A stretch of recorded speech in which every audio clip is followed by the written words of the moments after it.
வெளியே வர வேண்டும். ஒரு ஏர்போர்ட்ல இருந்து ஒரு இளைஞன் லண்டன் ஏர்போர்ட்ல 2 கையிலும் ஒரு அழகான சூட்கேஸ், பெரிய சூட்கேஸோட கம்பீரமா கோட் ஷூட்லாம் போட்டு வர்றார்.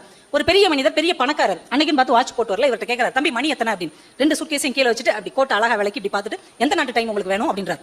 எந்த நாட்டு டைமா? இதுல 27 நாட்டு டைம் தெரியும், இமெயில் அனுப்பலாம், செல்ஃபி எடுக்கலாம், இதுல இருக்கிறது பூரா பிளாட்டினம், வெள்ளி, வைரம். டீ வாங்கி பாக்குறாரு. இது உலகத்திலே 5 பேர்ட்ட தான் இருக்கு, அந்த 5ல நான் ஒருத்தன். அரண்டர், பெரிய பணக்காரன், நான் என்கிட்ட இருக்க வேண்டிய வாட்ச் நீ வச்சிருக்கே தம்பி, இது என்ன விலை?